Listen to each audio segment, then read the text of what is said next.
우선 그 본점 사업용 부동산에 대한 중과세 부분이 문제가 될 것입니다. 자, 이 부분은 뭐냐 하면은, 2017년 1월부터 이제 신탁법에 따른 수탁자가 취득한 재산 중에서 이제 그 부동산을 위탁자가 신탁 기간 중에 신탁 종료 후까지 위탁자의 본점이나 주사무소용 사업용으로 사용하는 부동산의 경우는 비록 그 수탁자 재산이기는 하지만 이걸 중과세하도록 개정이 되었습니다. 그러다 보니까 이제 신탁회사가 위탁자부터 담보신탁 등으로 해서 신탁 등기를 해서 이전한다면은 이게 승계취득에 해당이 되지만은 위탁자가 하는 경우에는 중과세가 가능하도록 이래 법이 바뀌었다.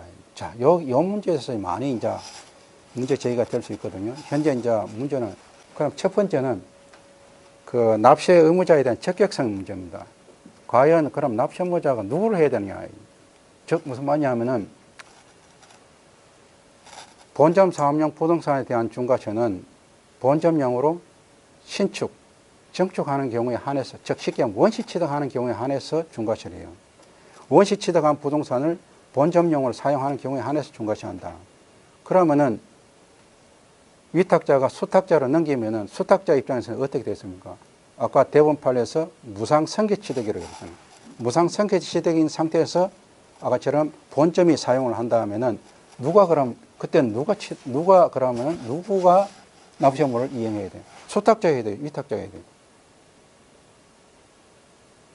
이 부분에 대해서는 아까 전 지방세법상 누가 신고 납부를 해야 된다는 규정을 별도로 두고 있지 않다는 거죠. 그러다 보니까 이제 신탁재산이 외형적으로는 수탁자 재산이라고 대법원 판례에서 이야기하면서 그러면은 넘어가서니까 수탁자 재산이야. 그러면 수탁자 재산인 상태에서 본점 사업용으로 쓰면은 그러면은 누가 중과세 신고를 할 거냐 하는 문제가 현행 지방세법상 명확하게 규정되고 있지 않나요? 만일 이래 하지 않는다면 위탁자가 해야 돼, 수탁자가 해야 돼, 문제가 달라지죠. 그리고 궁극적인 거는 누가 납세물을 져야 되는 것인가 이런 문제 생기죠. 그래서 현행 규정상 보면은 납세무 중과세 요건 성립은 본점 사업용 부동산으로 사용할 때에 납세무가 중과세 납세무가 성립되는 겁니다. 그러면 그때에 납세무 성립된다면 그 시점에 그 물건을 갖다 취득한 사람이 해야 되는 그 시점에 누가 수탁자가 할 수밖에 없습니다. 그런데 수탁자 입장에서는 솔직히 해서 신탁수수를 몇 푼 받으려고 신탁수수를 받기 위해서 그 관리하고 있을 뿐이지 그 자체를 갖다가 과도한 납세 협력 의무를 갖다가 부담시킨다 하는 것은 문제가 있는 겁니다.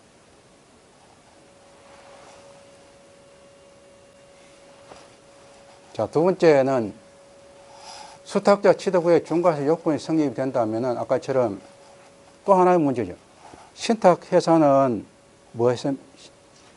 위탁자에서 수탁자로 넘어오면 뭐가 됐습니까? 비과세 받았지 않습니까? 비과세 받은 사람한테 아까처럼 중과세를 하겠다. 무슨 근거로? 자, 그렇다면 비과세 되기 때문에 본질적으로 중과세를 할 수 있는 것인가? 문제가 또 애매하다. 자, 이 추징 요건도 발생이 되지 않았을 뿐만 아니라 아까 말씀드렸던 전 세계에서 위탁자에서 수탁자로 넘어오면 취득세가 비과세 되었잖아요. 비과세 된 데에서 중과세를 한다. 그러면 곱하기 3배 해봐야 제로가 되잖아요. 희한한, 아까처럼, 그래서 아까처럼 이 비과세 적용 문제하고 충돌되는 문제가 좀 생긴다. 세 번째는 신탁재산 적용 기간과 문제입니다. 자, 문제는 뭐냐면은 신탁재산 부동산 취득 후 5년이 경과한 시점에서 된다면은 자, 그러면은 이때 취득일을 갖다가 근거할 때 수탁자가 취득한 날을 근거로 해서 5년이라는 뜻인가? 안 그러면은 당초 위탁자가 신축 정축한 날을 기초해서 5년이라는 뜻인가?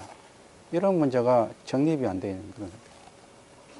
그래서 그렇다면은 이제 적용 기한상의 문제를 갖다가 명하지 않고 있다는 것이 현행 이제 이 조문에 대한 문제입니다.